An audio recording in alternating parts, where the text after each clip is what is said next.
বৃষ্টির টুপটাপ শব্দে ঘরটা যেন একটা গল্পের ক্যানভাস হয়ে উঠেছে।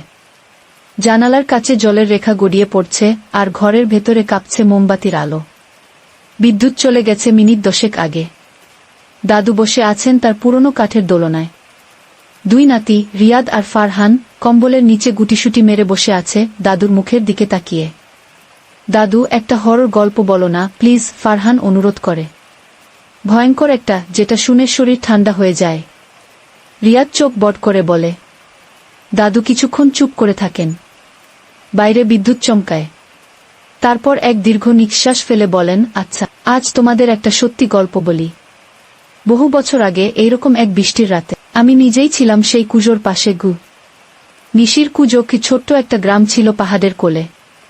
শান্ত, নিরিবিলি, কিন্তু একটা অভিশপ্ত ছায়া সবসময় ভাসত গ্রামের পেছনের পুরনো কুজোটা ঘিরে। বলা হতো সেই কুজোতে একসময় এক মেয়েকে ফেলে দেওয়া হয়েছিল, অত্যন্ত অন্যায়ভাবে। তার চোখ ছিল বড়, কান্নায় ভরা। সে নাকি কুজোর তলা থেকে এখনো কান্না করে প্রতি বৃষ্টির রাতে।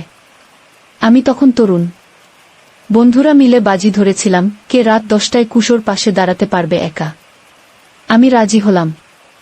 মনে হচ্ছিল এসব ভূতের গল্প শুধু বাচ্চাদের ভয় দেখাতে বানানো। বৃষ্টির মধ্যে ছাতা মাথায় দিয়ে গিয়েছিলাম। কুজোর পাশে দাঁড়িয়ে দেখি কুজোর গা বেয়ে জল গড়িয়ে পড়ছে। হঠাৎ কুজোর ভেতর থেকে এক মেয়ের গলা এলো, তুইও আমায় ফেলে যাবি? শরীরটা হিম হয়ে গেল। মনে হচ্ছিল বুকের ভেতর কেউ বরফ রেখে দিল। আমি পেছনে তাকালাম, কেউ নেই। আবার সেই গলা, এবার আরো কাছ থেকে, আরো করুণ, কান্নাভেজা গলা, আমার বাবা আমাকে বাঁচায়নি, তুইও ছেড়ে যাবি? আমি নড়তে পারছিলাম না।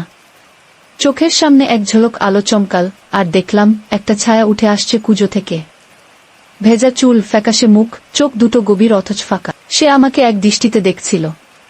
হঠাৎ তার ঠোঁটে একটুও না নড়িয়ে মুখে ফুটে উঠল এক করুণ হাসি। তুই যদি গল্পটা শুনে রাখিস, তাহলে আমায় আর কাউকে ডাকতে হবে না। তারপর কি হলো মনে নেই। চোখ খুলে দেখ। দাদু থামলেন। ঘরের বাতাস যেন এক মুহূর্তে ভারী হয়ে উঠল। মোমবাতির আলো কাঁপতে লাগল একটু বেশি। রিয়াদ ধীরে ধীরে বলে, তুমি সত্যি গিয়েছিলে কুশোর কাছে? ফারহান কাঁপা গলা জিজ্ঞাসা করল, দাদু, সেই ছায়াটা কি এখনো আছে? দাদু একটু হেসে বললেন, কে জানে রে, মাঝে মাঝে বৃষ্টির রাতে জানলার পাশে দাঁড়ালে মনে হয় এখনো কেউ কান্না করে।